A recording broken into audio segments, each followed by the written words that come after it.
On lance un projectile d'un point O.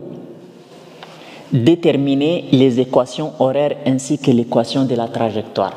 Mesdames et messieurs, bonjour et bienvenue. L'objectif de cette vidéo, c'est de vous montrer comment déterminer les équations horaires ainsi que l'équation de la trajectoire dans le cas d'un projectile, c'est-à-dire un corps lancé avec une vitesse initiale. Dans notre cas ici, nous avons un corps que nous avons lancé à partir du point O avec une vitesse initiale V0 et la vitesse fait avec l'horizontale un angle alpha. On nous demande de déterminer les équations horaires ainsi que l'équation de la trajectoire. La première des choses que nous avons besoin de faire, c'est d'abord de préciser le système que nous sommes en train d'étudier. Donc, qu'est-ce qu'on va faire? On va préciser le système. Donc, système, nous allons dire qu'il s'agit d'un projectile de masse M. Projectile de masse M. De masse M.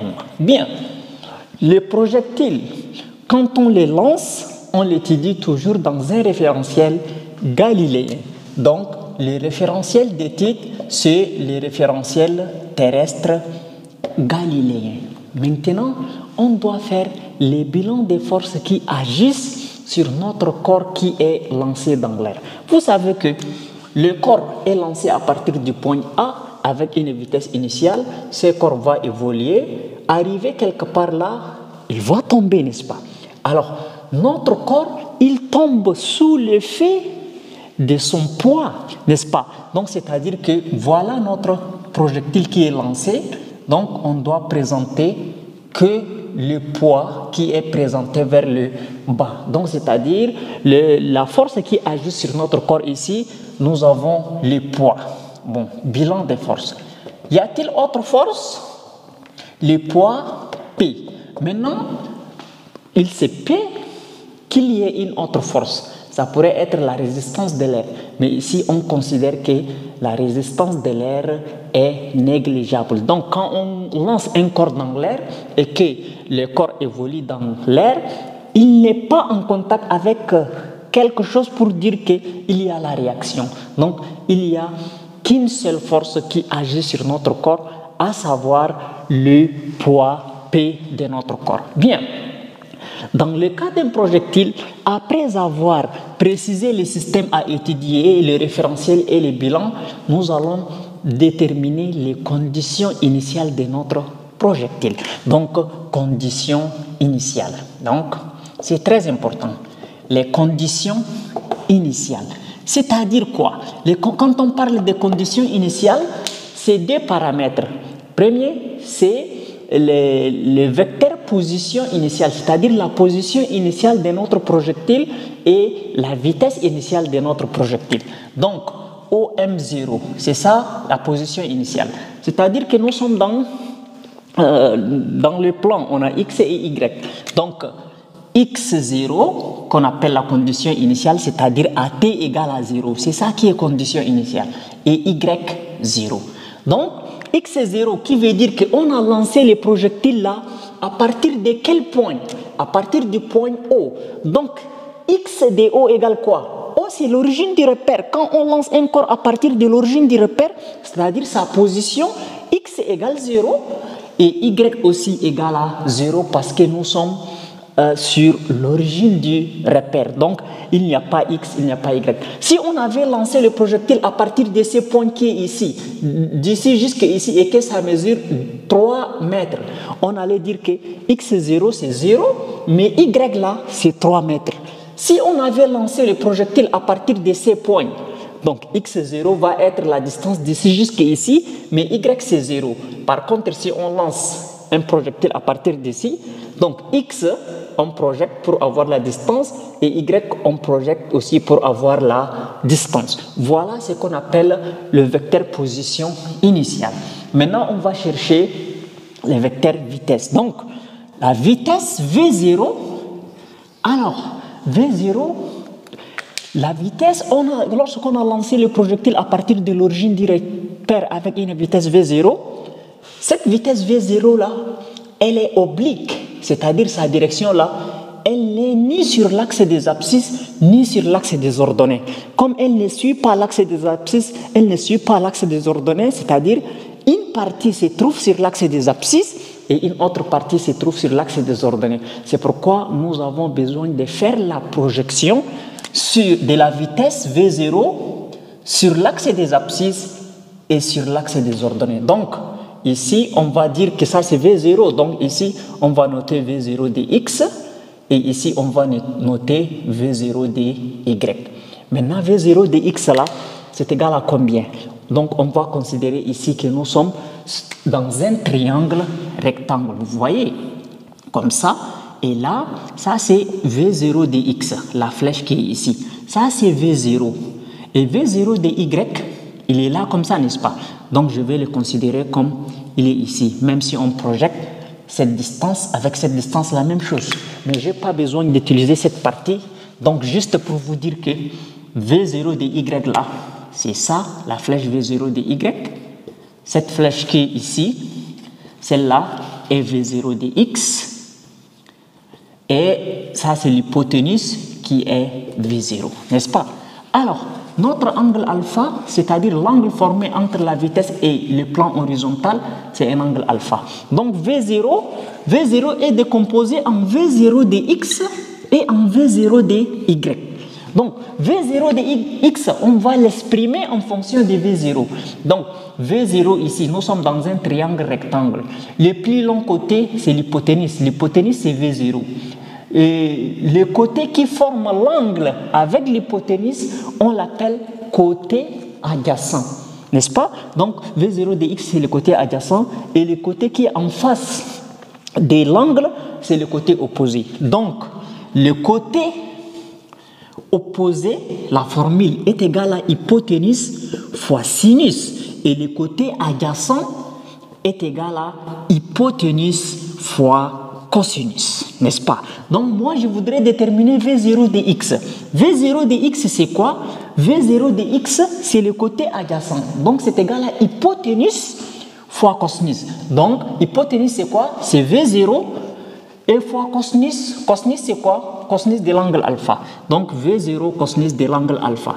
Et V0 de Y, c'est le côté opposé. V0 de Y, c'est le côté opposé. Donc, est égal à V0 fois sinus de l'angle alpha. Donc, tout ce que tu devrais savoir si tu veux vraiment réussir à déterminer les équations horaires de notre mouvement et l'équation de la trajectoire. Donc, c'est-à-dire quand on te donne une vitesse qui est vraiment oblique et que l'angle est formé entre l'horizontale et la vitesse V0, donc tu prends seulement V0 de X est égal à V0 cosinus alpha et V0 de Y est égal à V0 sinus alpha.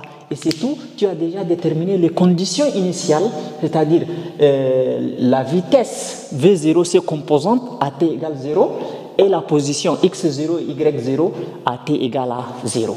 Bien, maintenant il reste autre chose, la troisième étape. La troisième étape, ça, quand on dit condition initiale, c'est-à-dire AT égale à 0. Maintenant, AT différent de 0, ça c'est pas une condition initiale quand on dit AT différent de 0. AT différent de 0, c'est-à-dire on va chercher les composantes de notre vecteur accélération. Pour cela, nous allons appliquer le théorème des centres d'inertie ou encore appelé la relation fondamentale de la dynamique. Appliquons le théorème des centres d'inertie. Donc, le théorème des centres d'inertie, c'est quoi? Somme des forces extérieures est égale à masse fois accélération. C'est ça qu'on appelle théorème des centres d'inertie. Maintenant, les forces extérieures, nous avons seulement le poids. Donc, le poids est égal à masse fois accélération. Vous savez que P égale M fois G. Donc, M fois G qui est égal à la masse fois l'accélération. Maintenant, je simplifie MM. Alors, je vais effacer ici. Si tu es là jusqu'ici, n'oublie pas de liker la vidéo et de t'abonner. Donc, nous avons ici le vecteur G est égal au vecteur A. G est égal au vecteur A.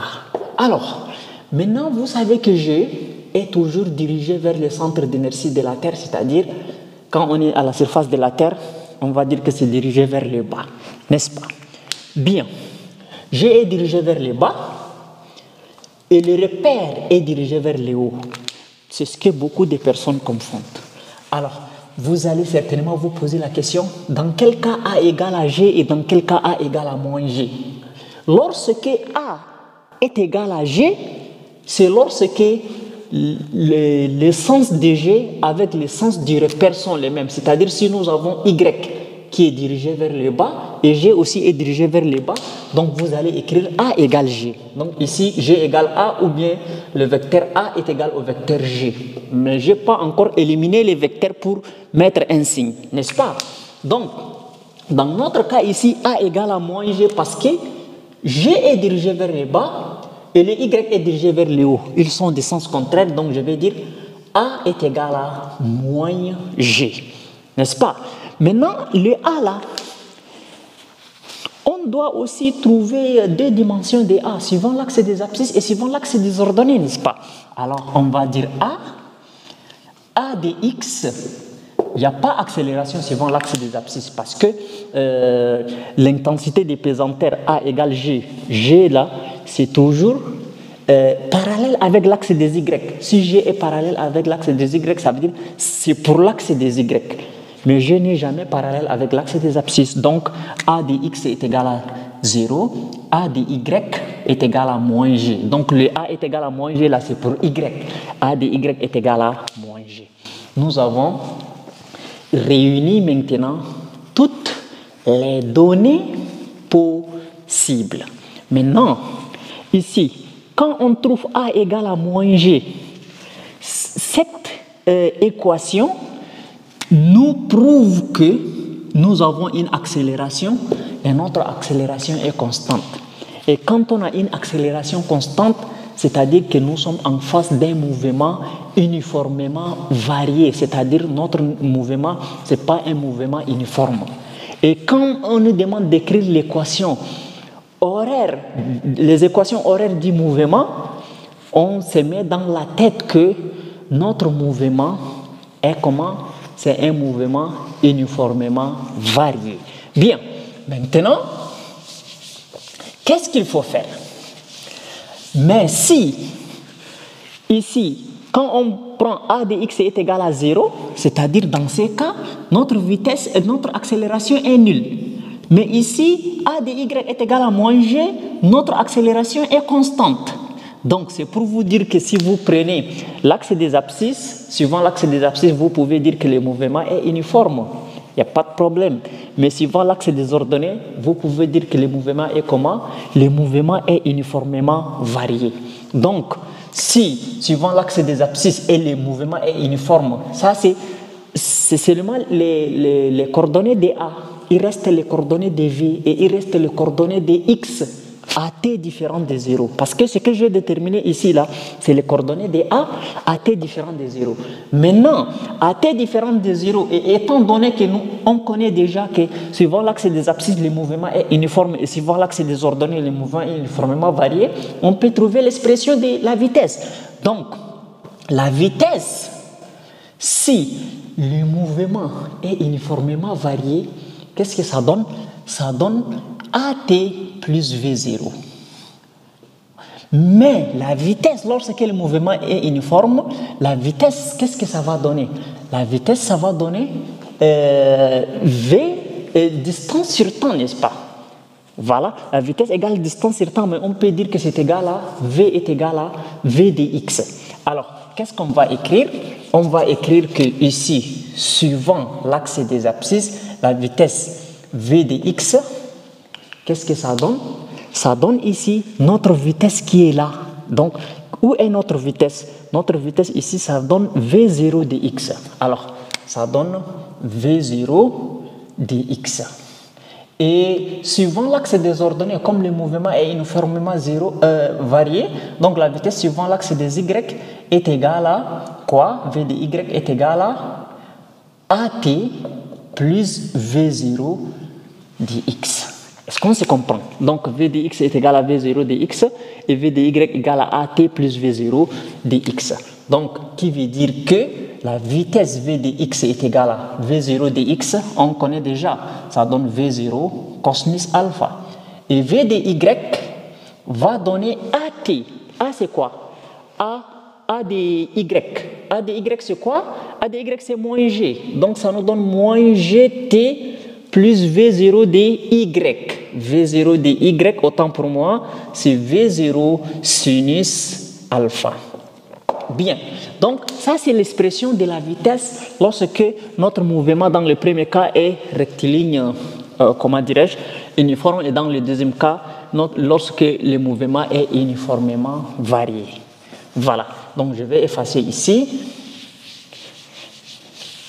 Alors, maintenant, ça c'est l'expression de la vitesse. Maintenant, l'expression du vecteur position à t différente de 0, c'est ça qu'on appelle les équations horaires. OM, quand on cherche OM en fonction du temps, c'est ça qui est les équations horaires. Arrivé à ça, c'est-à-dire nous avons répondu à la question déterminer les équations horaires. Ok, OM, donc suivant x est égal à quoi? X est égal à v de xt plus quoi? Plus x0. Et y est égal à 1 demi de at au carré plus ayt au carré plus v0y t plus y0. Voilà, donc parce que dans la première dimension, notre mouvement est uniforme suivant l'axe des abscisses, et dans la deuxième dimension, notre mouvement est uniformément varié suivant l'axe des ordonnées. Donc, c'est-à-dire que vous êtes obligé de retenir l'expression de la vitesse, l'expression de la position pour un mouvement uniforme et pour un mouvement uniformément varié.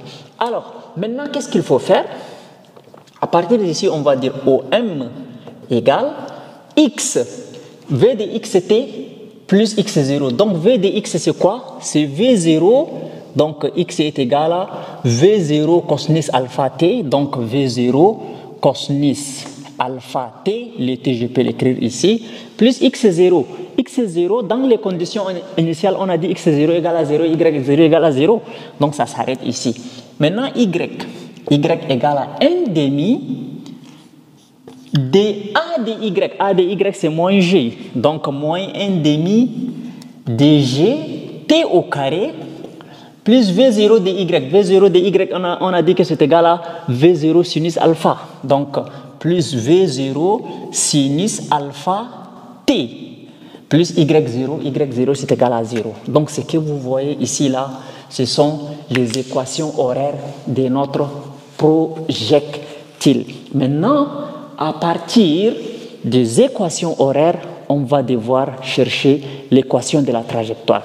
Les équations horaires, ce sont des équations qui sont en fonction du temps. Donc, x est égal à v0 t cosinus alpha, y est égal à moins 1 demi de g t carré plus v0 t sinus alpha.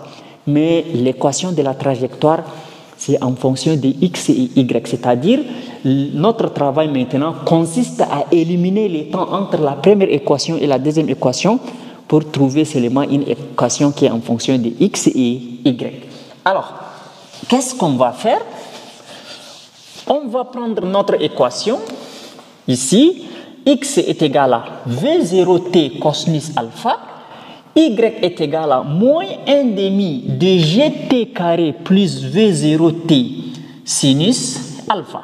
Ça, c'est la première équation et c'est la deuxième équation. Donc, on va tirer les temps de la première équation et on injecte son expression dans la deuxième équation. Donc, de la première équation, nous avons x égale v0t cosinus alpha. Alors, on va tirer t, ou bien on va dire v0t cosinus alpha est égal à x. Maintenant, je tire t, t est égal à x sur v0 cosinus alpha.